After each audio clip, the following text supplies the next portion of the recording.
Today at 6, Waterlogged Britain. Hundreds more homes are flooded in the aftermath of the latest storm. Wading down the street in Gloucestershire. Elsewhere, roads and train lines are affected too.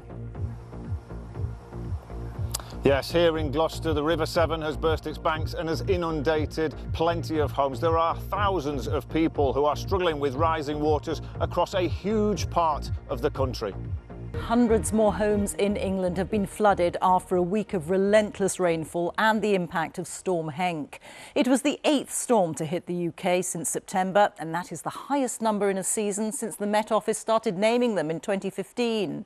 Roads and train lines have also been affected, particularly on Great Western and South Western railways. Rishi Sunak says people should be reassured by the response to flooding in affected areas, but Labour says the government has been asleep at the wheel and has failed to provide enough support. There are more than 250 flood warnings remaining across England and Wales. In a moment, we'll speak to Dan Johnson in Gloucestershire. But first, Navtej Johal is in Nottinghamshire, where a major incident was declared after rising water from the River Trent flooded more than 100 properties. Driving into an island. This is worse than the year 2000. Simon lives in Gunthorpe. It's one of the worst affected places by the flooding in Nottinghamshire.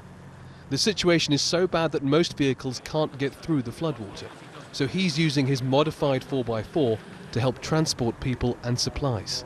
He's agreed to let us join him.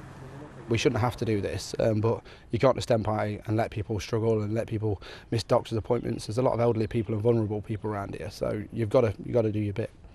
There are only two routes in and out of Gunthorpe. One is up there and it's underwater, and then there's this one, which is even worse.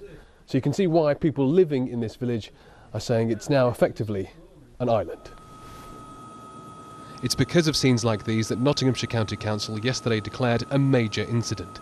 It says this is one of 7 areas where multi-agency support is being provided. Overnight, the River Trent reached its highest level in the county for more than 20 years. This is the scene in the village of Farndon. Right, here we go into the house. Julia and Dave have lived here for more than 25 years and say it's never been this bad. Grin and bear it. You know, we're insured. It's not easy. Let's be honest, it's not easy. But, as I said, there's people worse off than what we are.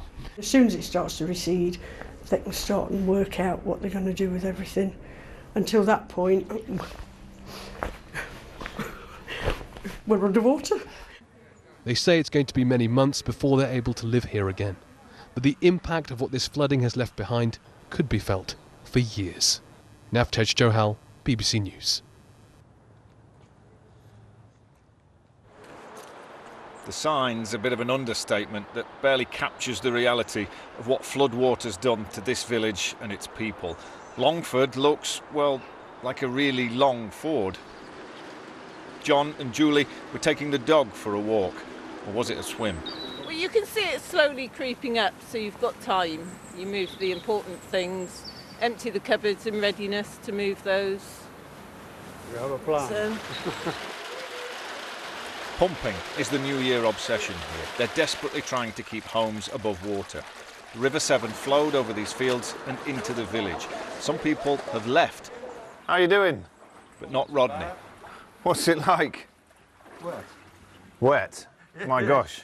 Wet. Yeah, you're paddling in it. Yes. Can we have a look? Yes, you can. Yeah. 81, lived here 47 years, flooded for a 4th time and without heat. Do you think you're going to stay tonight? Well, probably I will. Yeah.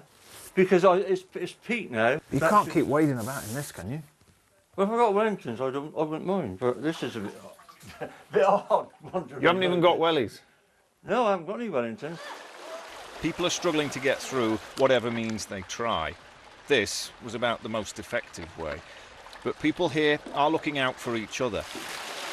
And further downriver, more battles lost to the rising water. How deep is it? That deep. They go fast, and it look. Oh yeah.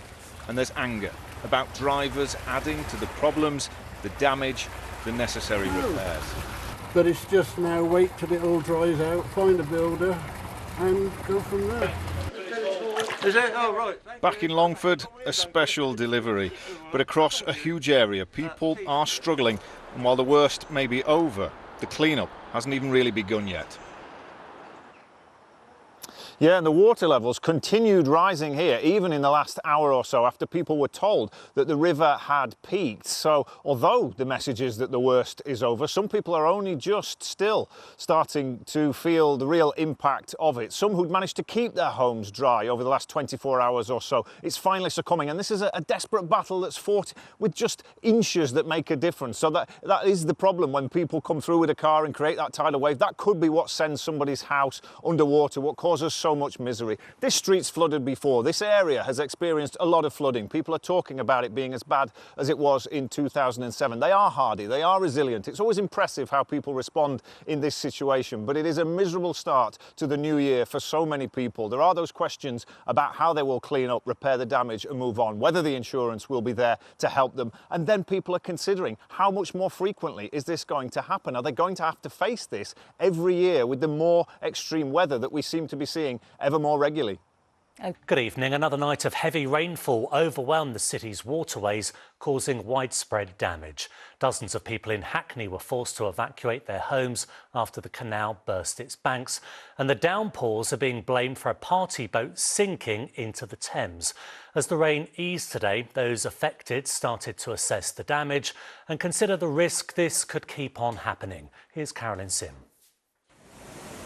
After days of heavy rain, the streets of Hackney Wick were underwater. Throughout the night, firefighters pumped gallons of it away and led 50 people to safety. It was the nearby canal which had overflowed. By sunrise, the water was back to normal levels. The towpath was flooded, so you couldn't really see where the bank started and finished. So I was like, push the boat, and she was pushing the boat and she almost like stepped in the canal. Yeah. Business owners in the area spent the day clearing up and assessing the damage. At this bookshop, hundreds of books and paper were destroyed.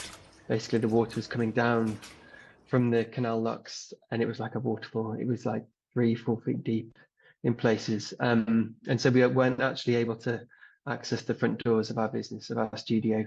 We can see that obviously a lot of our stock and our materials and our equipment has been flooded and is wet. So we're just a little bit, anxious, I think.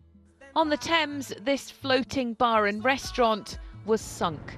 The alarm was raised just after midnight. It's thought rapidly rising river levels were to blame.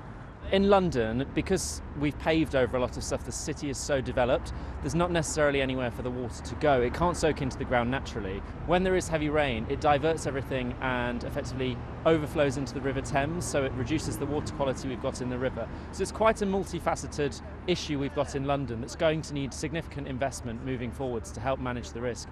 At Teddington, the water levels are so high, the river is flowing fast and it's dangerous.